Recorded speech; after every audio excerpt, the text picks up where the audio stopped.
Oh yeah. Today, we're gonna talk about Twitch streamer Kyedae addressing the allegations that Kick attempted to lowball her due to her being sick with cancer, Hunger Games, among like a billion other things. Actor Donal Sutherland has passed away at the spree age of 88, and scientists are collecting ex-crazed cicadas, insisting on conducting research that just mildly flirts with the zombie apocalypse. All in this end of the week episode of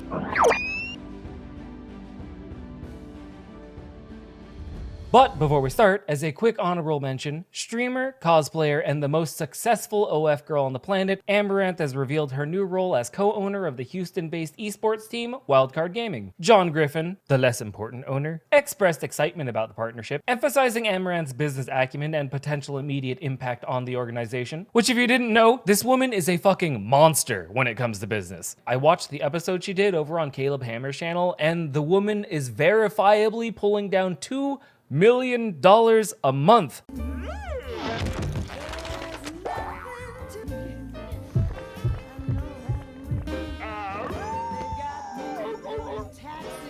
You know, I don't know if I could handle my partner being an adult actress or not, but hey, Amouranth. Hey, how you doing?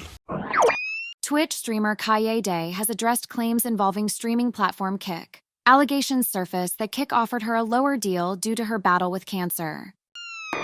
So this all started when a former Kick staff member named Melissa uploaded a nearly 20-minute video to YouTube on June 17th, making some pretty serious allegations. She claimed that the geniuses at Kick offered less money to a beloved Twitch streamer because they thought that she might think that she won't live long due to her battle with cancer, so she may be willing to take a shit rate in order to leave her family some money. Now, Melissa didn't explicitly name anyone, but social media quickly speculated that she was referring to Kyedae, who had been publicly battling leukemia throughout 2023. The next day, the king of content theft, completely legitimate reaction videos, XQC, one of the prominent figures on Kick, jumped to the platform's defense, stating that in actuality, no one at Kick had reached out to Kyedae with the deal. However, Kyedae set the record straight during her Twitch stream on June 19th. She confirmed that Kick did approach her with an offer, which she declined. She explained her decision by explaining that she didn't want to move to Kick for, moral reasons. She expressed, quote, "Even if they did try to exploit me for my cancer, it doesn't matter. I think it's weird to say we can offer her cheaper rates." Kyedae added that she's not too bothered by the situation as she believes the platform is on a decline anyways. She also vouched for the authenticity of Melissa's claims, stating, "I think it's true.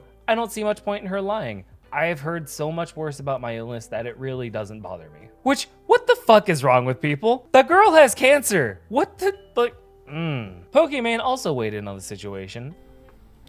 That's not even just weird, that's like evil. You know, as filthy as this whole thing feels and is, I bet you my left nut that this sort of mindset is prevalent in the entertainment industry, and the Kick people aren't the first to be guilty of the practice. Doesn't mean they're not assholes, just saying, they're not first to be the assholes. Anyways, what do y'all think? Is this surprising behavior coming out of Kick, or do you think that this is somehow being blown out of proportion? Let me know in the comments. In our next story, we mourn the loss of an iconic figure in the film industry. Donal Sutherland, the renowned Canadian actor known for his distinctive screen presence over a career spanning more than 5 decades, has passed away at the age of 88. Yeah, this one's tough for film enthusiasts around the world. Donal Sutherland, whose career spanned from classics like MASH to modern hits like The Hunger Games, died yesterday, or Thursday, in Miami after a long illness. The news was confirmed by his representation at Creative Artists Agency. His son, Keither Sutherland, shared a heartfelt tribute on social media stating, "Never daunted by a role, good, bad, or ugly. He loved what he did and did what he loved, and no one can ask for more than that." Donal Sutherland's career was marked by his ability to bring offbeat and memorable characters to life. From the irreverent Hawkeye Pierce in MASH to the stoned professor in Animal House, his roles were as diverse as they were impactful. Before settling into his respected character actor role, Sutherland embodied the unpredictable and anti-establishment spirit of the 1970s cinema. He continued to work tirelessly, amassing nearly 200 films and television credits. Born in St. John, New Brunswick, his life was as colorful as his career. Raised in Nova Scotia, he was a disc jockey at 14. His journey to acting began at the University of Toronto, where he initially studied engineering before switching to English and discovering his passion for acting. Throughout the 1970s, Sutherland worked with some of the era's most acclaimed directors, including Federico Fellini and Bernardo Bertolucci.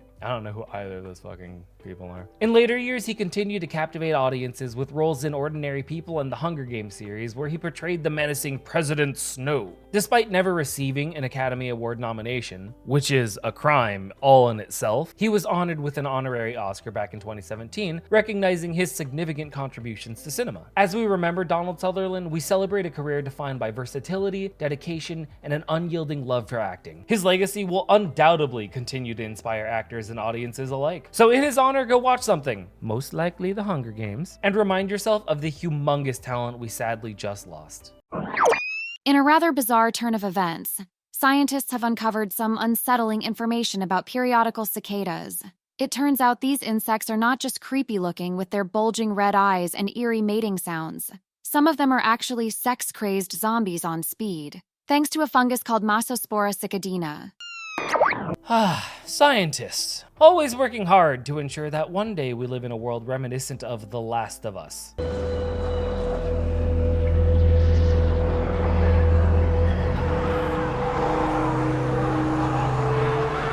Just when you thought cicadas couldn't get any weirder, they turn out to be hopped up sex zombies. Let me break it down for you. West Virginia mycology professor Matt Casson, yeah, I don't know, we're going with Kaysen, sorry. His 9-year-old son Oliver and a graduate student named Angie Macias are on the case. They're tracking this fungus, Massospora cicadina, which is the only fungus on Earth that produces an amphetamine inside of a critter. Yes, you heard that right. It's essentially turning these cicadas into tiny, hypersexualized speed freaks, all in an effort to spread the parasite like a sexually transmitted disease. Nature is fucking wild, man. Just what the shit? Anyhow, John Cooley, a cicada researcher from the University of Connecticut, describes these infected cicadas as zombies completely at the mercy of the fungus. Because clearly scientists want to make sure that we have our very own zombie apocalypse scenario brewing underground. Like, this is exactly why the CDC has an actual zombie outbreak plan. Now, this fungus isn't just your run-of-the-mill parasite. It has the largest known genome of any fungus with about 1.5 billion base pairs. Those spores wait underground with the cicada for about 13 to 17 years, waiting for their moment to shine. Or should I say, infest? Oh, by the way, the fungus infects the cicada's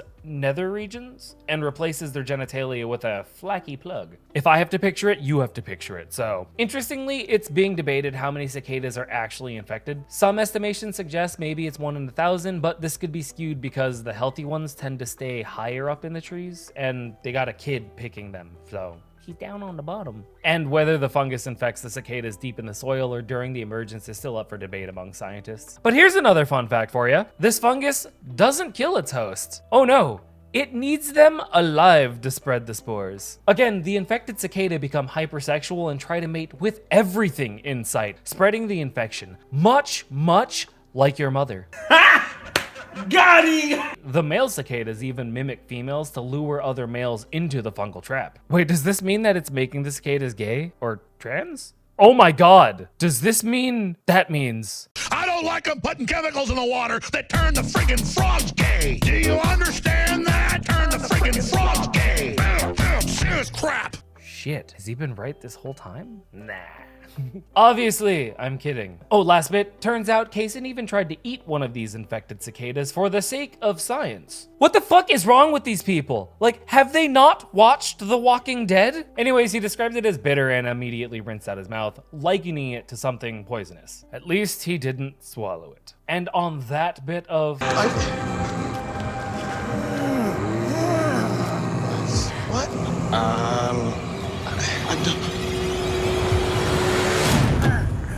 Ain't that some These are some racist motherfucking zombies. I am going to start my weekend. Now, don't forget to smash that like button. Help spread some news. Anyways, I'll see you next week. Bye.